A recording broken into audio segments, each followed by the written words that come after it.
Welcome to the More DEI Speaker Series. And each month we present a new speaker who talks about the experiences that they've had around working with or being a part of the community that's been disenfranchised. And so we highlight these different speakers because it's really important for us to have a broader understanding of, who we're working with and ways that we can all help and just to learn. So tonight, Marianne is going to first introduce herself and say hello, and then I would like to have everyone on here introduce yourselves just to say hello. And then I will read Valerie's bio. Valerie Comerford is our speaker for tonight, and I'll read her bio, and then Valerie, then you just take it away. Okay. Very good.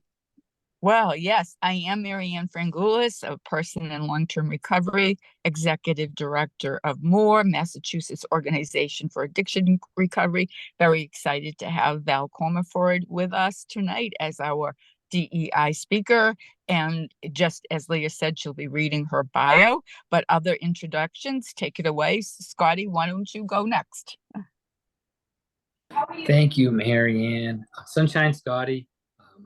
Pronouns are he, him, and his, and I am truly grateful to be a person in long-term addiction recovery, mental health recovery, and trauma recovery.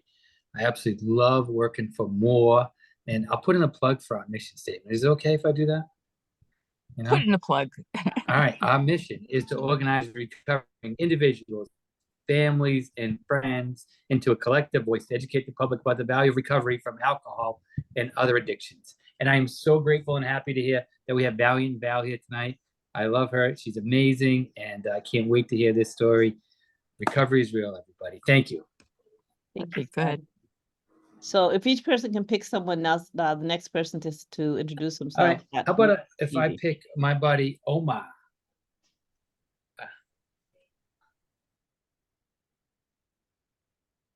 Hi, thank you, Scotty. Hello, everyone. I'm Omar Balazabal, and I'm a deaf recovery coach for the state of Massachusetts. I'm also work for the Mass Commission of Deaf and Hard of Hearing in Boston. And I'm thrilled to be here tonight and looking forward to see what you have to say, Val. Thank you. So Omar, pick someone. Let's see. I'm going to go ahead and pick Laura. And then Laura saying hi there. I'm Laura. Hello, everyone. Good to see you. I'm a recovery coach. And I also work for the commission. And it's great to see everybody. And so she's saying, Omar's my boss. And Omar's saying, actually, we're a team, Laura. Don't worry. We're a team together, you and I. So Laura, you pick someone to go next. Let's see. I actually don't know who's gone, so I guess I'll go ahead and pick Mark. That's okay? Yep, sure. Hi, my name is Mark Armour. I'm a recovery coach with MORE, and I love coming to these DEI talks to listen to everybody and how they got here. I'm going to pick Hannah Page. Howdy, my name's Hannah. I'm the Communications and Operations Coordinator for MORE, and I'm excited to have you here, Val, and I'll throw it to Corey. Hi, I'm Corey. I work with the Parent Project through MORE. Absolutely love being a part of all this. I love the DEI series, and I have had the opportunity to see Val speak in the past out in Western Mass, and I'm looking forward to hearing what she has to say today. Thanks for having me. Okay, Corey, you get to pick someone.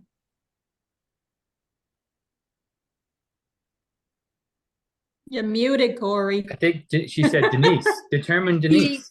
Denise. She said Denise. Exactly. Okay. Hello, everyone. Good evening. Valiant Val, welcome. Excited to hear you. And for those of you who don't know me, I'm Denise. I'm Assistant Program Director for MORE. Good to see everyone. And has everyone been picked or No. no? Jose. You said Jose? Mhm. No, is Jose is here? Interpreter?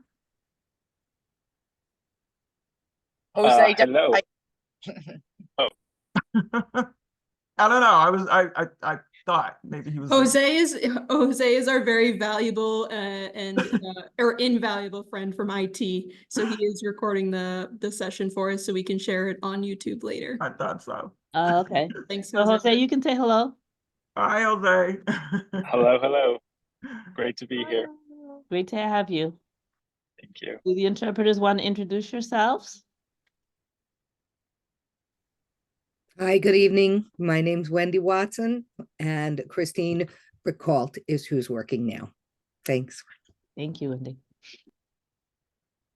Okay, so again, my name is Leah Randolph, and I am the DEI chair for MORE. And I'm excited for tonight. Our speaker series is Val Comerford. She's the Director of Recovery and Employment, Central Massachusetts Mental Health. She has a BS, Certified Peer Specialist, Forensic Peer Specialist, Certified Over Adult Specialist. Val has worked in and been a part of the mental health system since 1993. She was the program director for Crossroads Clubhouse in Massachusetts for 23 years. An early pioneer in the peer movement, continues to be a strong leader, vibrant voice, and an advocate for Dual Recovery Anonymous. Val partnered with others to start the first Dual Recovery Anonymous meeting in New England in 1994. She continues to work closely with the Massachusetts Clubhouse Coalition to support the growth and development of dual recovery supports throughout Massachusetts. Val openly and bravely shared her lived experience of mental health and addiction recovery before it was fashionable to do. She is a remarkable witness to the power of the recovery story in helping others move towards recovery in their own journey.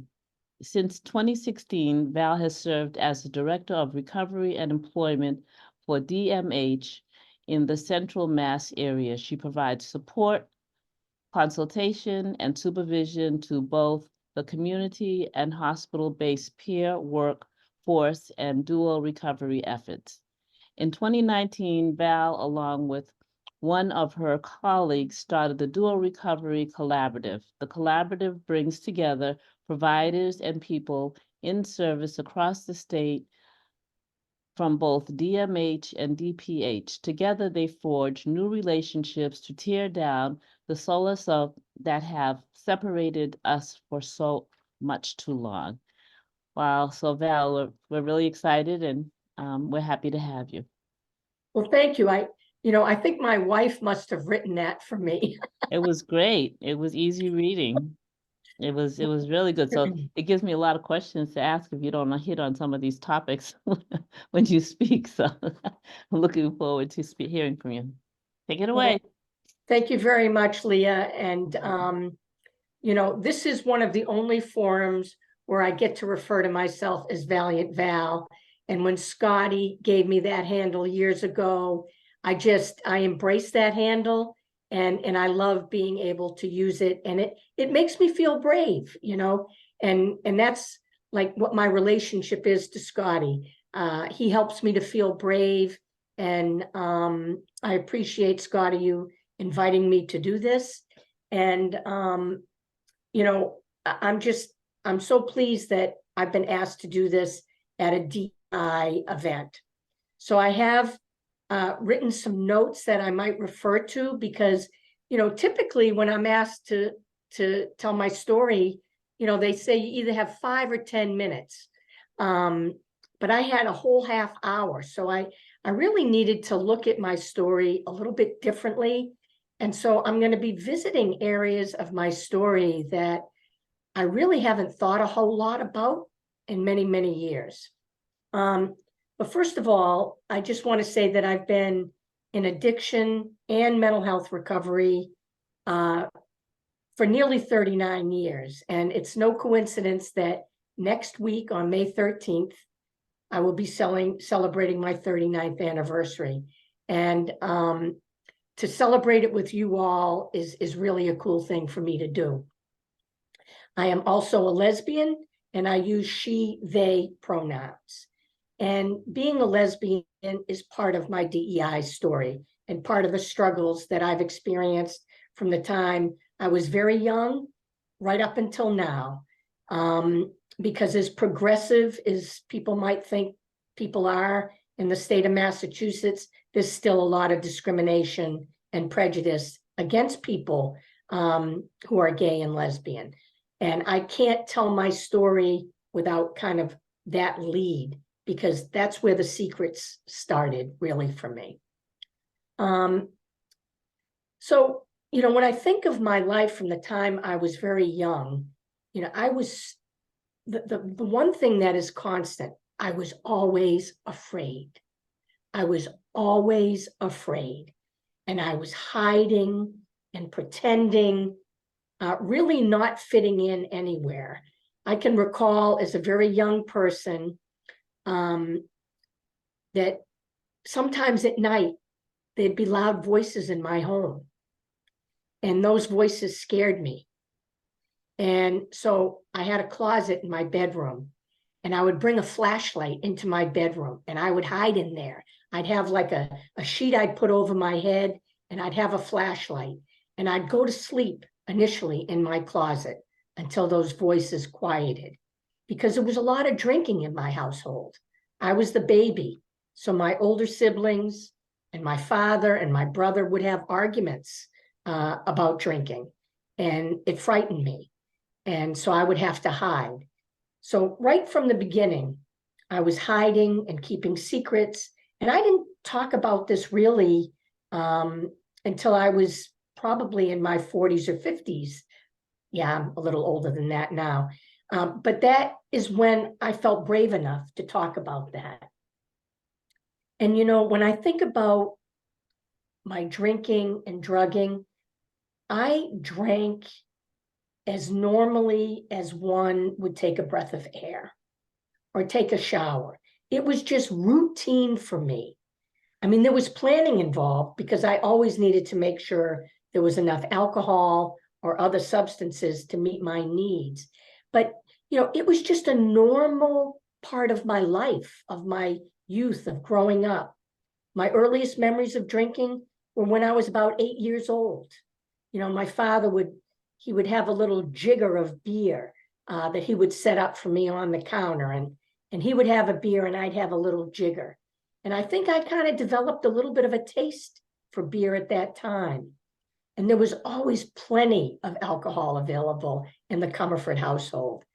My parents had a liquor cabinet, and I learned how to break into it. You could pull out the kitchen drawer and reach over and in and pull out the bottles.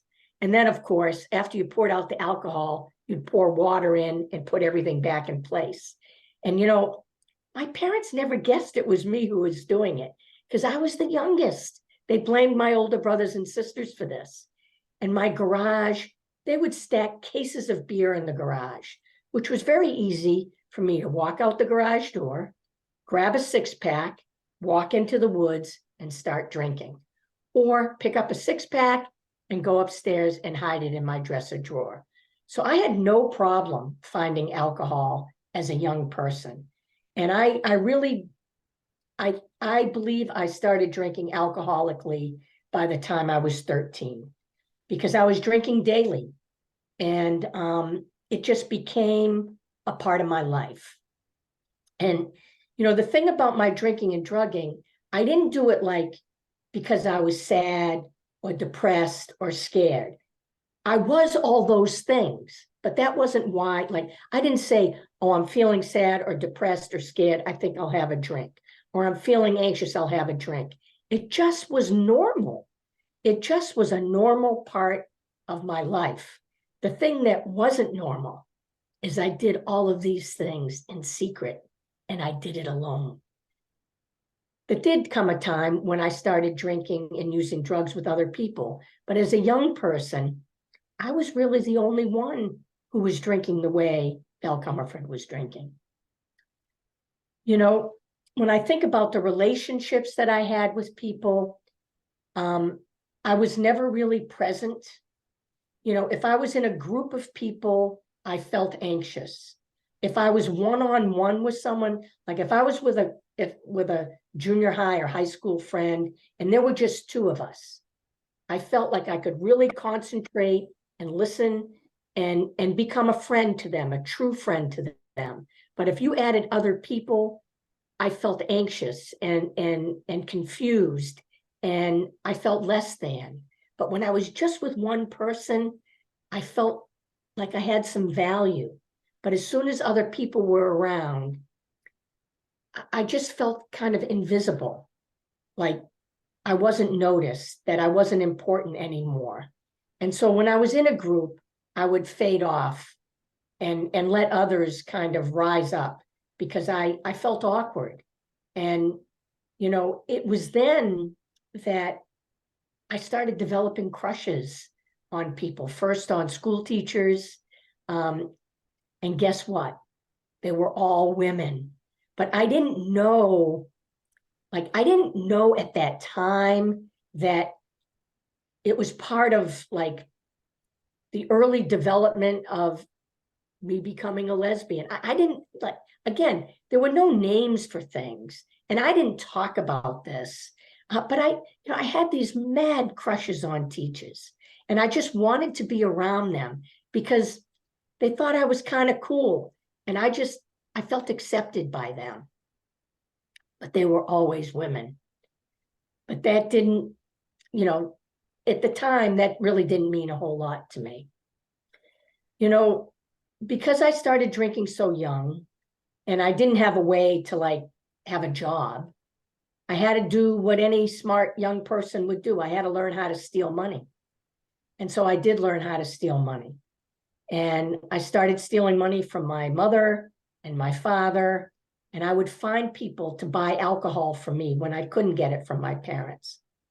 And it was kind of sad, and I'm a little ashamed of this, but you know, I would find, I guess they were probably what we would refer to now as unhoused people running around the streets of Leominster at the time.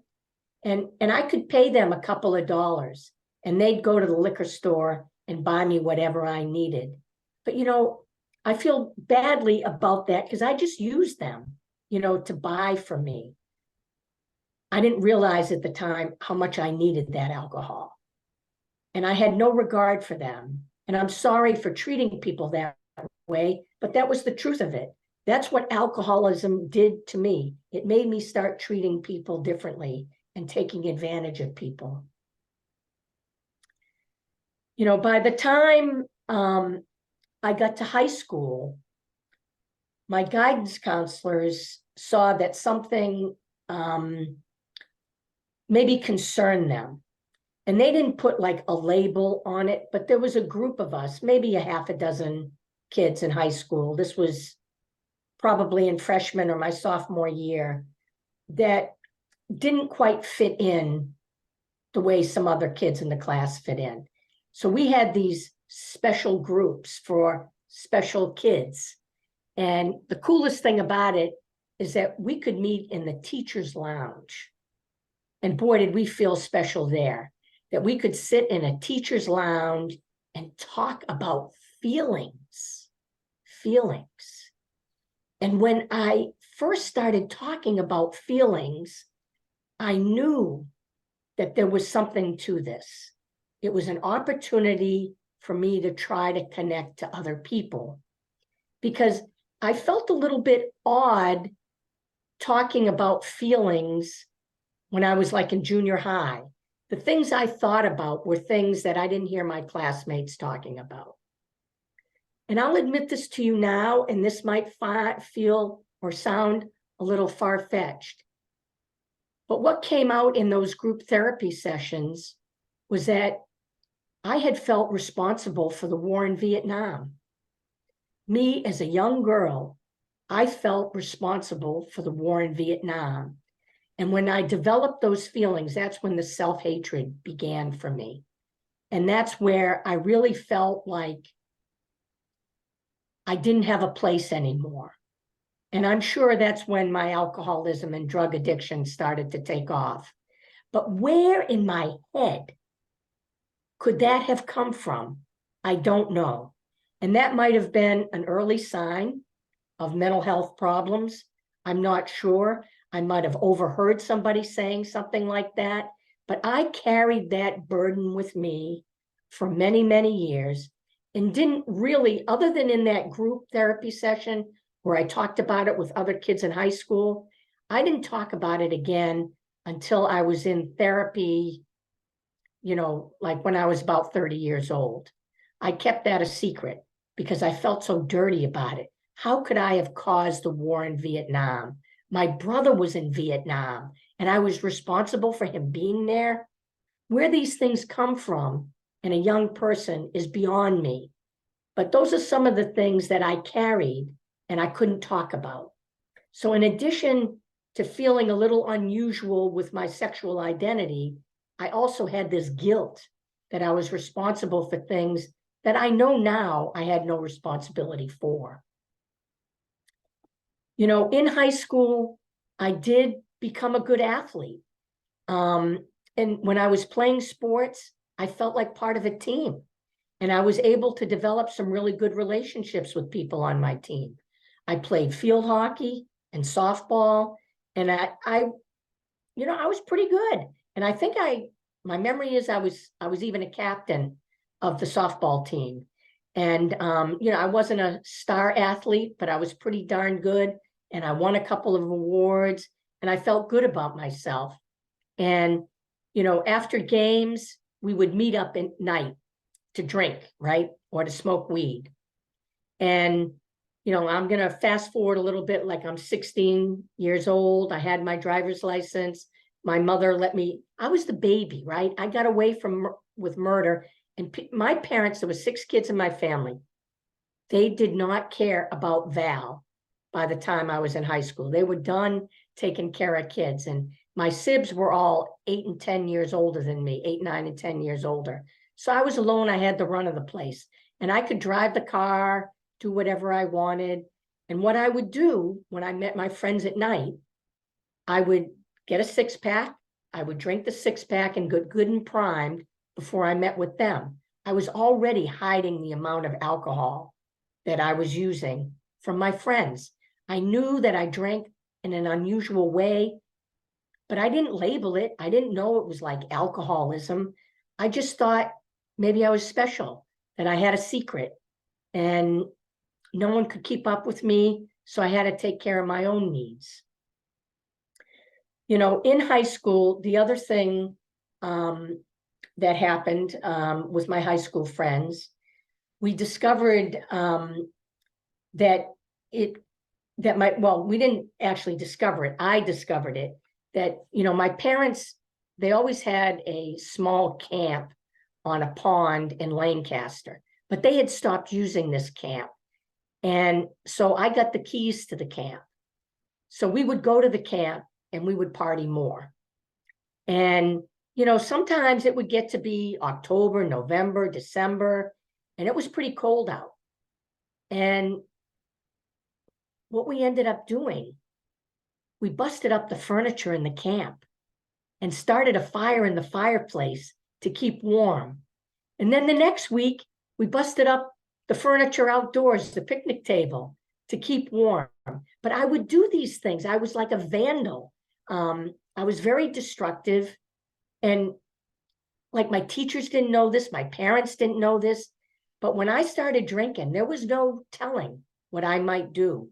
And, I'm not quite sure what my parents thought when they went to sell that camp, like what happened to some of the furniture in the place. They probably thought it got stolen. I never did admit that I had busted it up and burnt it in the fireplace. But retrospectively, I think I was kind of clever to do that because we were cold. Let me see here. So, I graduated from high school and I went to college in New Hampshire. I didn't want to leave too far from home. So I went to Keene, New Hampshire. It was only a little over an hour from Leominster. And back then, the drinking age was 18. Oh my God. to go to college in New Hampshire, where you could buy beer on Sundays. And I was 18. It meant I could drink 7 days a week. And I did it. And, you know, during my college years, even though I played 3 sports in college, I played softball, field hockey, and I was on the ski team. I was never much of a basketball player. I'm a little on the short side, and I was never very successful with that. But I was pretty good at the other sports. And, you know, being an athlete in college meant that there were keg parties all the time. And I would drink all the time. And what started happening by the time I got to college, I became a blackout drinker. So I never knew what would happen after I started drinking. And, you know, I didn't ever say, oh, I can't wait to have a drink. You know, I love the taste of beer, or I love the taste of wine, or I love the taste of alcohol. I just drank. I had to drink. I knew I had to drink. And I don't know if I probably had developed a physical addiction by that time, but I was certainly mentally addicted to alcohol and drugs. And it was in college that some of the really hard things started happening to me. It was where, you know, I would wake up in places that I'm ashamed that I woke up in, and next to people that I didn't recognize. And then I would have to go to the health clinic the next day because I wasn't quite sure what had happened. And I'm not proud of those things, but those are the places that alcohol and drugs brought me. And, you know, I graduated from college. I had a solid C+ average, right? But I got my BS, and believe it or not, I also got an associate's degree in safety. I got a dual major in 4 years and played sports and drank like hell and drugged like hell. I don't know how I did it. And I think back and I say, if I had just applied myself, maybe I could have been a real contender. But that's the way it was for me. And in my senior year, Aetna Life and Casualty, a big insurance company, it was out of Maine at the time, came and they were doing interviews. And I interviewed for a safety position. And on that same day, they offered me a job. So that the day I graduated from college, I had to go to Portland, Maine to start a job. So everybody that I knew, I was leaving to go to Portland, Maine. And I found an apartment above a fish market in Cape Elizabeth, across the street from a fire department. And, you know, all I had for furniture, it was like a fold-up cot, a rocking chair, a bridge table, and chairs. That's about all I had. But it was enough for me to get started, and I didn't know how long I was staying anyhow. But I started this job for Aetna Life and Casualty, and I really liked it. But, you know, there were a lot of responsibilities in this job, and I was failing left and right. So what my pattern became from that time on, every time I was afraid I was failing or that I would get caught, because, you know, the booze was leaking out of my pores left and right, that I made up these fantastic lies about why I had to leave a job. I became just this fabulous liar. So I told my boss, who was this older guy, probably about my age now, right? I say an older guy then. I told him that I had been offered a full-time teaching job in New Hampshire, and my true love had been to become a teacher. So I had to leave. So he was very understanding. I'd only been there, I think, 6 months. So I went back to New Hampshire, but guess what? I didn't have a job. I just had to get back with other people. It was always this push and pull. I was deeply alone and anxious and afraid, but yet when I was with people, I would withdraw and pull away. Nothing ever quite made sense to me, but I was always afraid. Like, I was so afraid when I was in Maine. Every night I was afraid. So I came back what I considered home. And I did, at the time, I picked up 2 part-time teaching jobs. And my annual salary, I think at that time, was about $4,000, right? I was really making the money then. And the saddest part of my story was when I was teaching. And I was teaching physical education and health. And one day, I was working with this was an elementary school teacher. I became afraid that I would hurt my students somehow. And I don't know what that meant, but I was afraid that I was going to hurt my students. I didn't trust myself anymore. I was shaky. I was unpredictable. So I made up another lie and said that I'd gotten this other job. So I left my teaching jobs for this job that wasn't there. But I had a friend in another part of New Hampshire, and she said, "You can come live with us." It was this friend of mine from college and her girlfriend. So I moved in with them. And my next job is one that I'm not terribly proud of, but it's how fast I went downhill within just a couple of years. I started working 3rd shift in an assembly plant making printed circuit boards.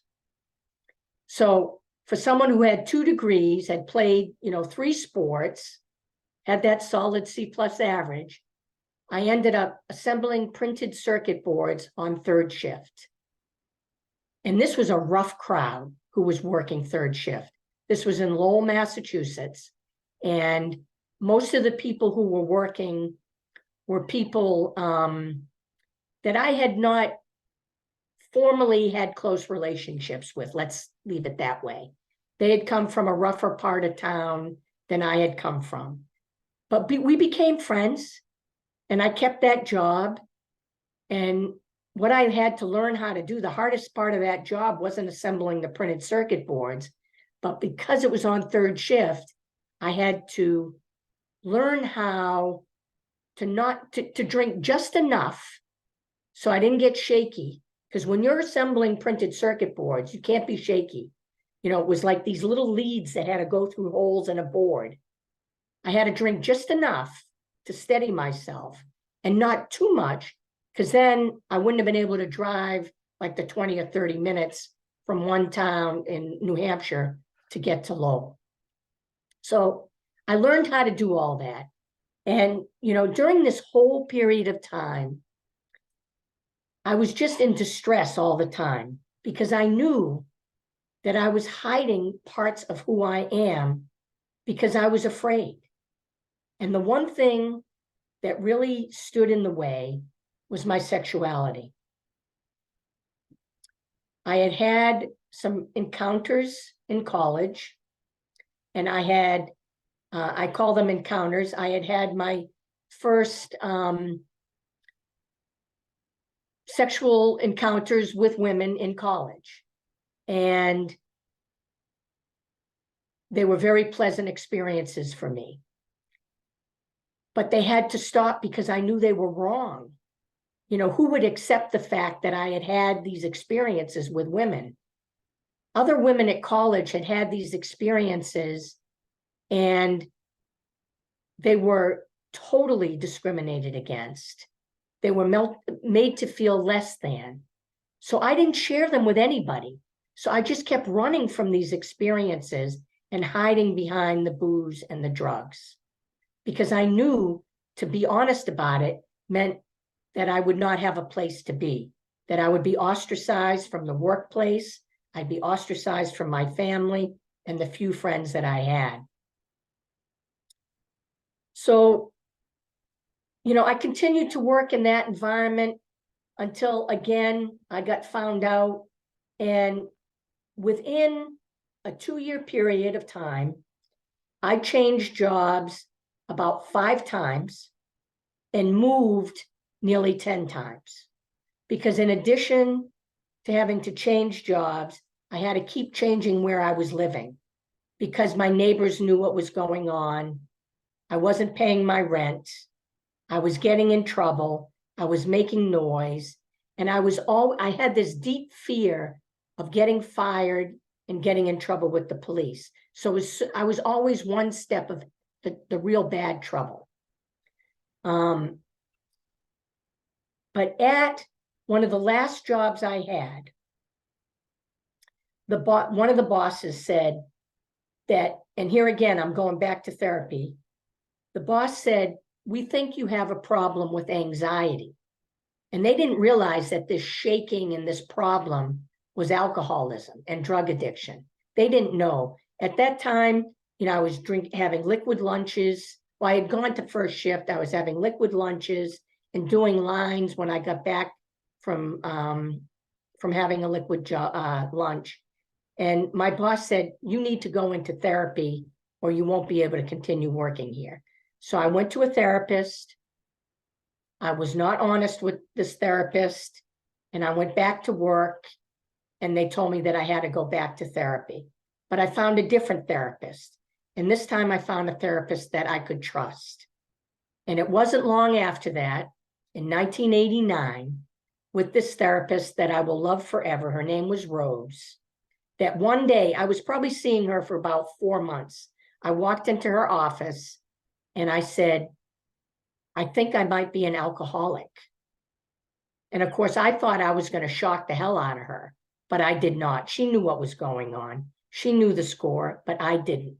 And I went into Spofford Hall in Spofford, New Hampshire, and it was there that I was able to find hope, where I was able to build deep connections with other people and to start the life that I have today. Because I got sober and I left treatment. I found Alcoholics Anonymous. I began a whole new life where I started to become honest with people. And then I'm moving forward again. About 5 years into my sobriety, and I was going to meetings every day, and I never picked up, but I was about 5 years into my sobriety, and I was at a concert at Great Woods in Mansfield, Massachusetts. They don't call it that now. I don't know what they call it. But I was standing out in the sun, and I had this experience that I'd never had before, where I felt like my brain exploded. And I can't really tell you what happened after my brain exploded, other than I wound up in the first psychiatric hospital. And it was there that I said to the psychiatrist, I said, I don't know what happened to me. It was several days later. I don't know what happened to me. I've been sober. I've done all the things I need to do. And he said, "And you came in here sober. You didn't drink. You didn't use drugs." And I said, "Well, what happened to me?" And he said, "You have what is called a co-occurring disorder. You have a mental health problem and an addiction." And I said, "What do I do about this?" And he said, "Well, if you get treatment for both, you can become well." So I left that hospital for the first time ever on psych meds, but with the understanding that if I found treatment for this co-occurring problem, that I could go from being sober to being well.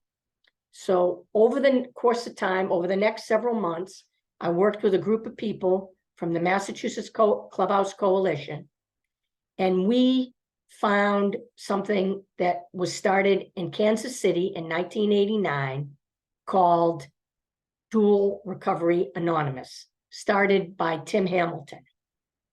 And we decided we were going to find a way to get Tim Hamilton to come to Massachusetts to teach us what Dual Recovery Anonymous was.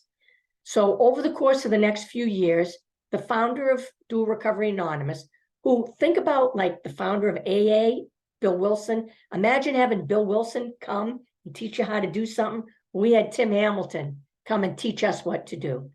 So Tim spent the next couple of years helping us understand what Dual Recovery Anonymous was, that it was a place where people like me could be free to talk openly for the first time ever about my mental health and my addiction. I had never talked openly about my mental health. Every time I talked about mental health, people had told me to shut up, that I didn't belong there. this was the first time I was able to talk about mental health and addiction and feel accepted and embraced in the same place. And so, you know, I went from keeping all these secrets to feeling like I had a place to be open. And it was there, you know, I came out, I guess, really with my sexuality. I came out with my mental health. I came out and was the person that I really wanted to be. And I had true friends and I was embraced for who I was. And from that time on, when I met Tim in 1990, early in 1994, it was in 1994 that I started the very first Dual Recovery Anonymous meeting, which is called It's About Time. And I remained friends with Tim. He became my sponsor for 17 years. He was my sponsor until he died in 2013. And, you know, he talked to me about leadership and how important it is to develop leaders, to help people to feel strong in how they present, to feel a part of a community that embraces you for the person that you are, that you don't have to keep secrets anymore, that you can be open about anything. And that's what Dual Recovery Anonymous has given to me. And I feel like I've taken a little bit too much time. How am I doing for time? You're good. You're good. You're good. I'm good. Okay. So, you know, when Tim Hamilton came to Massachusetts and spent this time with us, he explained that unlike other 12-step fellowships, we were contending with two major difficulties: mental health and addiction. So the work to develop these meetings was going to be twice as hard. And I said, that's okay. I want to do this not only for me, but for the community of people that I've learned to love within the Clubhouse community. And he said at the time, he felt that there was about 60 to 65% of people with substance use difficulties or disorders or addiction also had mental health problems. Well, if you look at the stats now, they say closer to 70%. Now, some of this mental health struggle is really just as much about trauma as it is about like very complicated mental health problems. I have trauma. I have mental health problems. I have struggled with multiple addictions, you know, alcohol, drugs, nicotine. Now I'm feeling like it's really about food as well. But within DRA, we can talk about any of this and we're embraced. It doesn't matter what we bring to the table. And we spend most of the time talking about how well we're doing and how to support each other. And, you know, I'm looking at my notes here. Just want to make sure I don't forget anything. Oh, well, let's see, in 2021, I started a dual recovery collaborative with my friend Ben. And the reason we started it is it doesn't matter how hard I've worked to bring together DPH providers and DMH providers. They're still separate. Guess what? The funding really separates them, and it makes it more difficult for people like me who have both to get equal, equitable treatment. You know, you go to the mental health provider, and as soon as they learn you've got some struggles with addiction, they say, go back to your substance use provider and get your support and then come back and talk to us. You go to your substance use provider and you talk about your mental health struggle, and they say, you know what? Go back to your mental health provider, get what you